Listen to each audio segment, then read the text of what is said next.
Hello. In the last lesson we looked at using a classifier in Weka J48, and in this lesson we're going to look at another of Weka's principal features, filters. One of the main messages of this course is that it's really important when you're doing data mining to get close to your data and to think about pre-processing it or filtering it in some way before applying a classifier.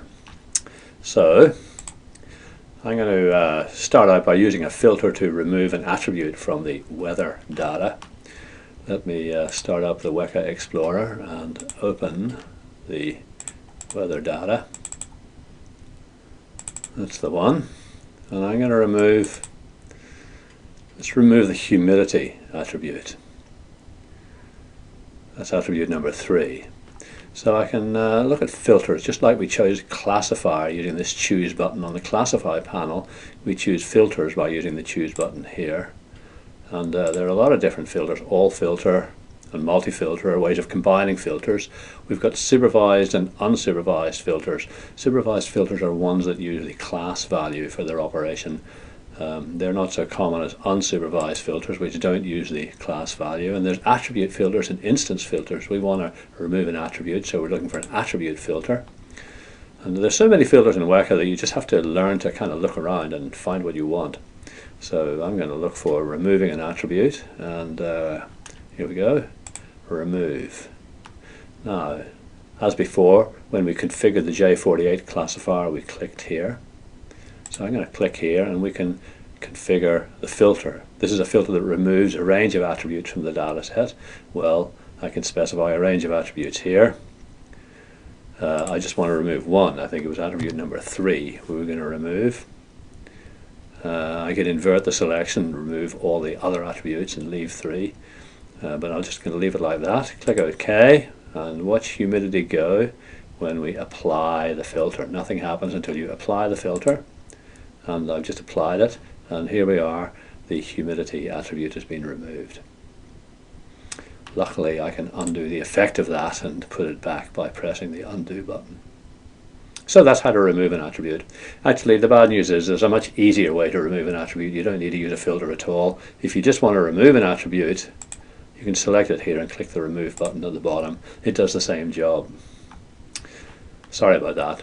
But anyway, filters are really useful and can do much more complex things than that. So let's, for example, imagine removing not an attribute, but let's remove all instances where humidity has got the value high. That is, attribute number 3 has got its first value. That's going to remove 7 instances from the data set. There's 14 instances altogether, so we're going to get left with a reduced data set of 7 attributes. Okay, let's look for a filter to do that. Now, we want to remove instances, so it's going to be an instance filter, and I just have to look down here and see if there's anything suitable. How about remove with values? The remove with values filter. I can click that to configure it, and I can click more to see what it does, and here it says it filters instances according to the value of an attribute, which is exactly what we want.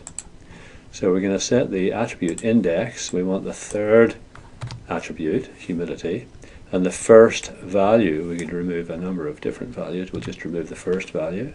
Now we've configured that. Nothing happens until we apply the filter, and watch what happens when we apply it.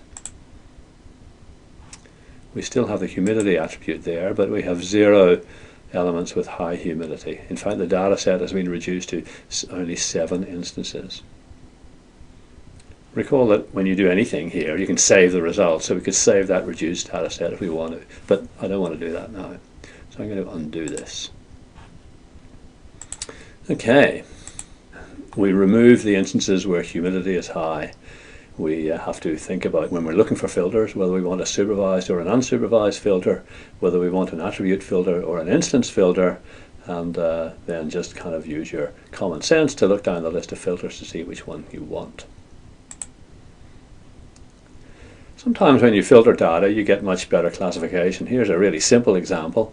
I'm going to open the glass data set that we saw before. Here's the glass data set, and I'm going to use J48, which we did before. It's a tree classifier. Where is it? It's J48. I'm going to start that, and I get an accuracy of 66, a little bit over 66%. Okay, now let's remove Fe, that is iron. Remove this attribute, and we get a smaller data set. Go and run J48 again, and now we get an accuracy of 67 and a little bit. So we've improved the accuracy a little bit by removing that attribute. Sometimes the effect is pretty dramatic. Actually, in this data set, I'm going to remove everything except for the refractive index and Mg, magnesium. I'm going to remove all of these attributes. Left with a much smaller data set with 2 attributes. Apply J48 again. And now I've got an even better result, 68, nearly 69% accuracy. And I can visualize that tree, of course, remember, by right-clicking here and visualizing the tree, and have a look and see what it means. It's much easier to visualize the trees when they're smaller, so this is a good one to look at and consider what the structure of this decision is. So that's it for now. We've looked at filters in Weka. We've looked at supervised versus unsupervised, attribute versus instance filters. To find the right filter, you need to look. They can be very powerful, and judiciously removing attributes can both improve performance and increase comprehensibility. If you like, for some background reading on this, go to the textbook and have a look at section 11.2 on loading and filtering files, and then go and do the activity associated with this lesson. Bye for now.